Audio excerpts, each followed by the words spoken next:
जय श्री राम, नमस्कार, प्रणाम। मैं अमीय भूषण। यूँ तो प्रभु श्री राम के जीवन में कई यात्राएं हैं। बात अगर उनके जीवन की सर्वाधिक महत्वपूर्ण यात्राओं की करें तो अवधपुरी से जनकपुरी, जनकपुरी से अवधपुरी, ये उनके जीवन की प्रथम महत्वपूर्ण यात्रा है। प्रभु श्री राम की यह प्रथम यात्रा अयोध्या के दशरथ महल से प्रारंभ होती है और पुनः यह यात्रा मिथिलापुरी होते हुए वापस लौटकर अयोध्या में समाप्त होती है। हमारे साथ डॉक्टर राम अवतार शर्मा जी हैं। अभी डॉक्टर साहब भारत सरकार के पर्यटन मंत्रालय अंतर्गत रामायण सर्किट के चेयरमैन हैं। प्रभु श्री राम के जीवन की ये जो प्रथम यात्रा है, जो दशरथ नंदन राम को मर्यादा पुरुषोत्तम राम और प्रभु श्री रामचंद्र जी के रूप में जो स्थापित करती है, वो यात्रा का एक महत्वपूर्ण पड़ाव स्थल उत्तर प्रदेश के मऊ जिला अंतर्गत ये स्थान है दोहरी घाट। डॉक्टर साहब जी, राम कथाओं में जो जिक्र आता है राम और भगवान परशुराम के भेंट की, तो दो प्रकार की कथाएं यहाँ आती है। पहली कथा कहती है कि धनुष के भंग होते ही भगवान परशुराम आए हैं, ऐसा तुलसी बाबा लिखते हैं। वहीं बाल रामायण है, बंगाल का प्रसिद्ध कृतिवास रामायण है। इन राम कथाओं के अनुसार जब जनकपुर नगरी में विवाह संस्कार के बाद विदाई होती है, उसके तत्काल उपरांत भगवान परशुराम का आना होता है। अगर स्थलों के हिसाब से विचार करें तो जहाँ ऋषि वाल्मीकि कहते हैं कि वो स्थान सरयुग जी के किनारे है, जहाँ दो हरियों का मिलन होता है और भगवान विष्णु का 24 अवतार हुआ है और ये अपने यात्रा का 24वां पड़ाव स्थल भी है। तो ऋषि वाल्मीकि कहते हैं कि वह स्थान सरयुग के किनारे है। यूं तो हर राम कथा में प्रभु श्री राम और भगवान परशुराम के भेंट की कथा है जी, पर कवियों ने अलग अलग ढंग से इसको प्रस्तुत किया है जी। जैसे सिखों के जो दसम गुरु हैं, गुरु गोविंद सिंह, उन्होंने भी एक राम कथा रची है। उनके राम कथा में वर्णन आता है कि प्रभु श्री राम और भगवान परशुराम की भेंट दो स्थानों पर हो रही है जी। प्रथम भेंट जो है वो मिथिलापुरी से निकलने के बाद और दूसरी अवधपुरी पहुंचने के बाद जी। वहीं कुछ अन्य राम कथाएं जो है, जैसे नेपाल की भानु भक्ति जी की राम कथा जी, जैसे आनंद रामायण है जी। तो इस प्रकार की राम कथाओं में ये भेंट जो है जनकपुरी से निकलने के किसी में 12 कोस, किसी में 3 योजन की दूरी बताई गई है जी। वहीं ऋषि वाल्मीकि जो कहते हैं वो सरयुग जी के किनारे का वर्णन करते हैं। आपका शोध इस संबंध में क्या कहता है? वाल्मीकि जी लिखते हैं जी, जब बारात चल रही थी तो अनेक अपशकुन उनको मार्ग में दिखाई दिए दशरथ जी महाराज जी। वो अपशकुन के बाद फिर कुछ ऐसे शकुन दिखाई दिए जी, जो उसको एक तरह राहत देते थे जी, कि नहीं ऐसी कोई बात होने वाली नहीं है। उन्होंने गुरु वशिष्ठ जी से पूछा कि ये गुरु जी क्या बात है, एक तरफ तो ऐसे शकुन दिखाई दे रहे हैं जिससे कोई भयंकर संकट आने वाला है जी, दूसरी तरफ ये अच्छे शकुन भी दिखाई दे रहे हैं जी जी, तो इसका क्या तात्पर्य है? तो गुरुजी ने बताया कि ये जो अशुभ सूचक दे रहे हैं ये बता रहे कोई भयंकर संकट आने वाला है जी जी जी, और ये जो शुभ सूचक दिखाई दे रहे हैं जी, ये संकेत दे रहे हैं कि संकट तो बड़ा आएगा जी, लेकिन वो संकट टल जाएगा जी। बिल्कुल इतनी बात हो ही रही थी जी, तो बहुत जोर से आंधी चली, सब लोग स्तब्ध होकर खड़े हो गए। तब उन्होंने देखा दुष्टों का मान मर्दन करने वाले परशुराम जी हाथ में फरसा लिए और उधर से जोर से आ रहे। तो कुल मिलाकर जब वो आए, बारात के समीप आए, तो राम जी और परशुराम जी की वहाँ भेंट होती है। ये उसका वर्णन। फिर इसको संकेत के तौर पर कैसे माने कि ये जगह कहाँ हो सकती है? देखिए,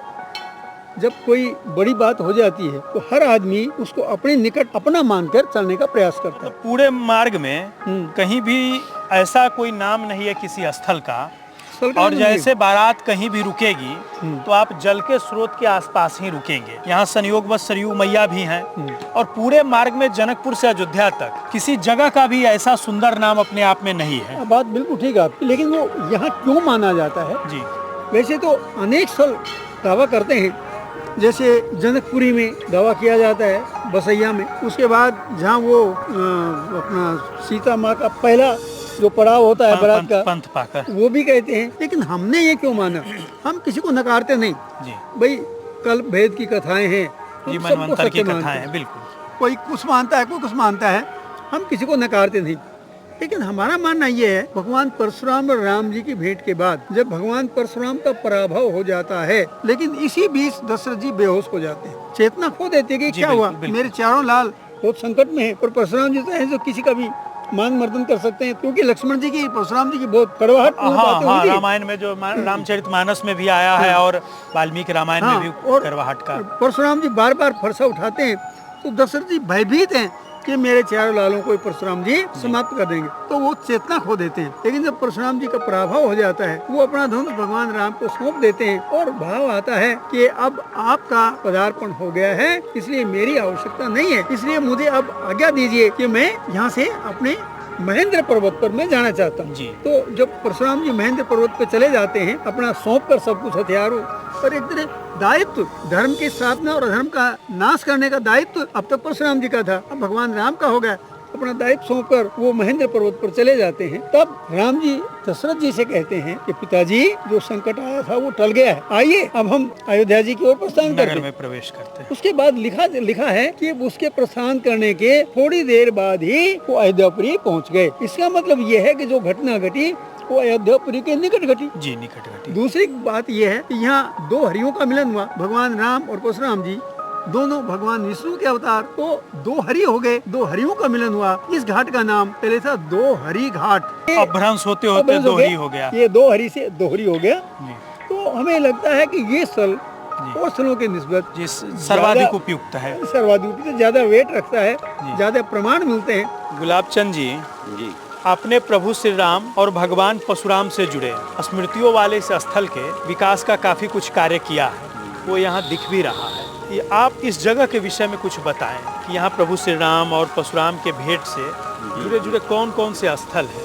पहले तो हम बताना चाहेंगे जी कि हमारा सरयू 1 किलोमीटर के लगभग जी उत्तर वाहिनी सरयू है, उत्तर वाहिनी है, उनको उत्तर वाहिनी कहा जाता है। और प्रभु श्री राम जी जो जनकपुर से लौट रहे थे, तो उनको आभास हुआ कि तो अयोध्या जैसा स्थल है, इसलिए यहाँ विश्राम करना चाहिए, और उन्होंने अपना पड़ाव डाल दिया। यह सरयू नदी का पश्चिमी छोर है जी। यहाँ तो उन्होंने अपना वो कर लिया जी। इसी बगल में धनौली है जी, उनके पास काफी संपदा रही है, जो ये उपहार भेंट जो विवाह में मिले थे जी, उसको उन्होंने वहाँ रखा गया धनौली में जी। लक्ष्मीलाल जी का बिलौली धाम, बिलौली क्या है? लक्ष्मण जी की प्रतिमा स्थापित है, वहाँ मंदिर। अच्छा, तो वहाँ उनका विश्राम हो गया जी।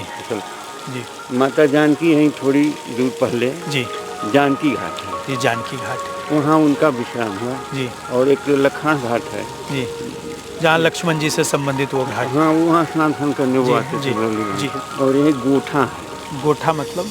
गोठा एक गाँव है जी, जहाँ जो जानवर थे जी चल रहे थे जी, पशु जी, उनके बैल घोड़े हाथी, उन लोगों के रहने का जी, पशुओं के लिए फरसरा है जी। जब परशुराम जी से मिलन हुआ तो उस फरसरा में जी उनका परशुराम जी का विश्राम स्थल बनाया गया। यहाँ भगवान गौरी शंकर भी यहाँ है जी। यहाँ गौरी शंकर जब तक प्रभु श्री राम जी थे, शिवलिंग को स्थापित करके शिव की आराधना करते रहे, और जाने के बाद उनको वही शिव मंदिर बना जी। यहाँ डॉक्टर साहब जी, 2-3 राम कथाओं में इस दृश्य का जरा थोड़ा अलग हट करके भी वर्णन आया है जी। इसे कश्मीर की प्रसिद्ध जो रामावतार चरित्र करके कश्मीरी राम कथा है, उसमें आया है कि जब भगवान परशुराम आए हैं तो राजा दशरथ उनको कह रहे हैं कि आप आए हैं मुनिवर, आपका स्वागत है, लेकिन हमें आपसे कोई भय भी नहीं है, क्योंकि हमारे पास एक अद्भुत चीज हम लेकर के आए हैं। तो कह रहे हैं कि सीता हमारे पास वो अद्भुत है जिसकी कोई उपमा नहीं हो, ऐसा मतलब सीता है।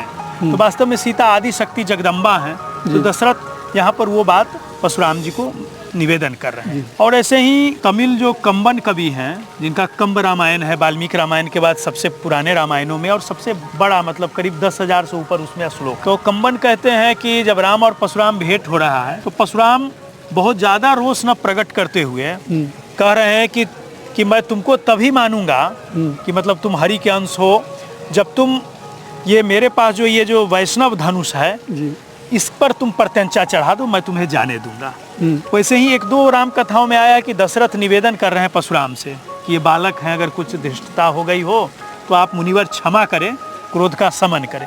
लेकिन कुल मिलाकर के जो पूरी सब राम कथाओं का जो सार तत्व यही है कि राम परशुराम भेंट के समय तो रोष है, लेकिन जब परशुराम को भान हो रहा है कि ये विष्णु के अवतार हैं और मेरी भूमिका सतयुग तक थी, अब आगे की जो भूमिका है धर्म के स्थापन का अब इस अवतार के हाथ में है, तो वो प्रभु श्री राम को प्रणाम निवेदन करते हैं। और प्रभु श्री राम तो मर्यादाओं से सदैव से बंधे ही हैं, तो वो भगवान परशुराम के रोष का लक्ष्मण की तरह कहीं वो रोष पर अपना रोष प्रकट नहीं कर रहे हैं, वो बड़े ही विनम्रता पूर्वक उनको प्रणाम कर रहे हैं। और उसके बाद जैसा कि आपने कहा, तो भगवान परशुराम यहाँ से अपनी भूमिका मानते हैं कि अब हमारी भूमिका एक पथ प्रदर्शक की तो हो सकती है, लेकिन पराक्रमी अवतार के रूप में मेरी भूमिका यहाँ से अब नहीं है। तो भगवान परशुराम यहाँ से, झारखंड में एक जगह है डॉक्टर साहब गुमला, वहाँ भगवान परशुराम का एक बड़ा तीर्थ है टांगीनाथ। अभी भी जनजातीय समाज के लोग बड़ी संख्या में आते हैं और उनकी मान्यताएं हैं कि यहीं से होकर के उड़ीसा महेंद्र पर्वत वो गए हैं, जैसा आप बता रहे हैं। अगर विचार किया जाए तो क्या झारखंड मार्ग में आता है उनके उड़ीसा जाने के मार्ग में? तो हाँ आता है। वहाँ आज भी मतलब बहुत प्राचीन मंदिर के सब अवशेष हैं और जनजातीय समाज के लोग बड़ी संख्या में वहाँ आते हैं। तो चलिए, ये थी कथा प्रभु श्री राम के जीवन की प्रथम महत्वपूर्ण यात्रा, अवधपुरी से जनकपुरी, जनकपुरी से अवधपुरी वाली कथा के महत्वपूर्ण पड़ाव की। ये वो पड़ाव है जहाँ दो हरियों का मिलन हुआ, यहीं राम और परशुराम मिले थे। तो इस कथा को यहीं विराम देते हैं और अगले अंक में प्रभु श्री राम की इस यात्रा के दूसरे पड़ाव से संबंधित आपको कथा बताएंगे। तब तक के लिए जय श्री राम, जय परशुराम। श्री रामचंद्र भगवान की जय, श्री रामचंद्र भगवान की जय, श्री रामचंद्र भगवान की जय, सीता मैया की जय, लक्ष्मण भैया की जय, भगवान परशुराम की जय, दोहरी घाट धाम की जय, दोहरी घाट धाम की जय, दोहरी घाट धाम की जय।